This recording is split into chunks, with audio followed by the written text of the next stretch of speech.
Kunci hidup tenang itu insya Allah simple. Yang pertama, yang gak harusnya diomongin, yang gak perlu kita omongin. Yang kedua, yang gak harusnya dilihat, yang gak perlu kita lihat. Dan yang ketiga, yang gak perlu kita dengar, ya jangan kita dengar.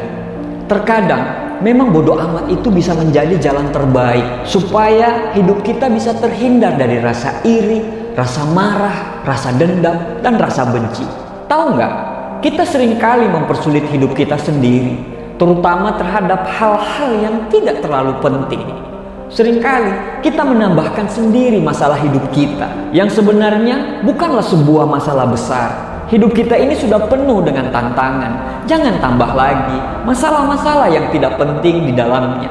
Kalau duit kita masih belum cukup, gak usah ikutin gengsi. Hidup secukupnya aja, gak usah ikutin kemauan untuk makan di restoran mahal, pakai pakaian branded, ganti handphone keluaran terbaru, padahal handphone lama kita masih sangat bisa kita pakai. Mending uang kita tabung atau kita investasikan. Jangan sampai lebih besar pasak daripada tiang. Kita nggak mati kok kalau hidup sederhana dan sesuai dengan ukuran keuangan kita. Mending makan di warteg, tapi uang untuk sekolah anak sudah tersedia semua. Mending pakai pakaian sederhana daripada pakai pakaian branded tapi kepikiran hutang kartu kredit yang harus kita bayar. Mending pakai handphone biasa tapi aman secara finansial. Hidup itu murah loh. Yang mahal itu gengsi. Berjuang sampai kamu berada di titik yang nyaman dalam hal keuanganmu. Berjuang sampai kamu bisa membeli sesuatu gak lihat lagi harganya. Tapi kudu sabar. Buat apa kita terlihat kaya, bisa seperti orang lain, kalau ujung-ujungnya itu bisa mengganggu kesehatan mental kita. Kalau kamu gampang terpengaruh dan gampang membandingkan dirimu dengan orang lain, dan ujung-ujungnya kamu bisa insecure, ya jangan main media sosial. Jangan lihat apa yang harusnya kamu gak perlu lihat. Batasi semua akses yang bisa mengganggu kesehatan mentalmu. Suka dan bisa bikin kamu termotivasi, bisa bikin kamu ketawa, bisa bikin kamu nyaman, ya silakan follow. Kalau nggak suka, bikin kamu marah, terlalu problematik, bikin kamu insecure, ya unfollow. Hiduplah dengan caramu, hiduplah dengan keadaanmu. Dan yang utama adalah bahagia itu kamu yang desain. Kalau kamu punya teman yang sudah terlalu toksik, ya jauhi. Jangan kamu tetap aja di sana sambil mengeluh karena punya teman seperti itu. Baik dan suka menolong itu penting. Tapi jangan sampai kebaikanmu itu dimanfaatkan oleh orang lain. Jauhkan dirimu dari orang-orang yang suka menjatuhkanmu. Tagih uang yang orang lain pinjam. Kalau kamu memang benar-benar butuh uang tersebut, gak usah pakai acara gak enakan. Ngapain peduli dengan orang yang tidak peduli dan tidak bertanggung jawab? Kelilingi dirimu dengan hal-hal yang membuat kamu nyaman, dengan orang-orang yang membuat kamu nyaman. Terkadang menjauh dari seseorang itu bukan karena kita membenci dia, tapi kita cuma ingin menjauh dari perselisihan, kita menjauh dari pertengkaran dan kesalahpahaman. Dan yang paling penting adalah kesehatan mentalmu. Kalau kamu gak suka terhadap sesuatu yang dilakukan pasanganmu, ya sampaikan, jangan cuma diam saja. Karena bagaimana dia bisa tahu apa yang kamu rasakan kalau kamu gak sampaikan? Manusia itu diciptakan dengan rasa dan kepekaan yang berbeda-beda. Manusia itu diciptakan untuk punya hati, tapi manusia tidak dirancang untuk tahu isi hati orang. Kalau kamu merasa hidupmu di situ-situ aja, coba cek apa yang sudah kamu lakukan selama ini.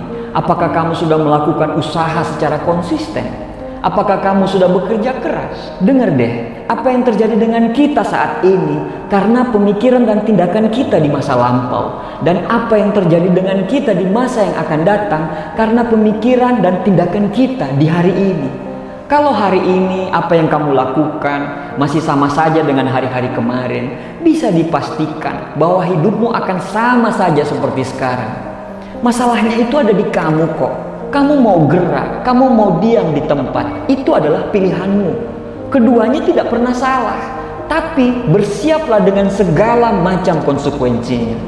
Coba dicek, apakah kamu sudah melakukan sesuatu untuk mendekatkan kamu kepada tujuanmu? Kalau kamu sudah melakukan sesuatu tersebut, tapi belum ada progres, sabar dan terus belajar untuk mencari cara-cara terbaik.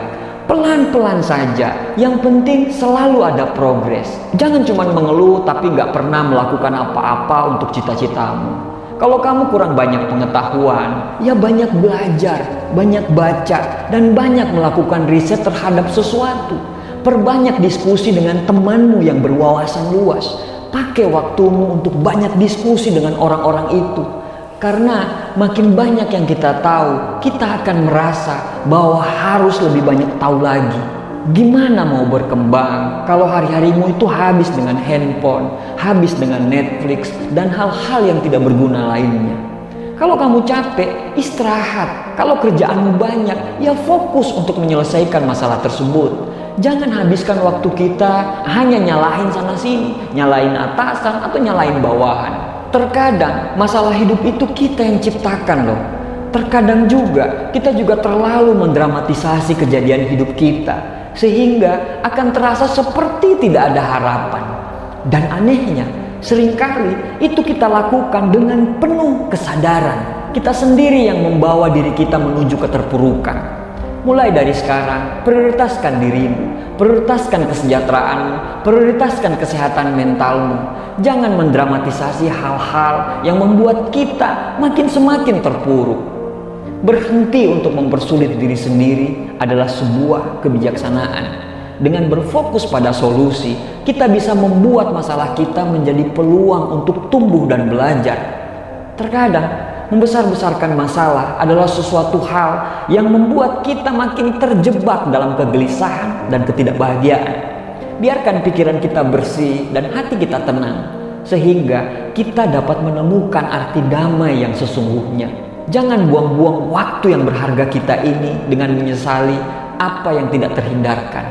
Nikmati perjalanan dan selalu bersyukur. Dengan bersyukur, keajaiban insya Allah akan selalu terjadi. Terima kasih.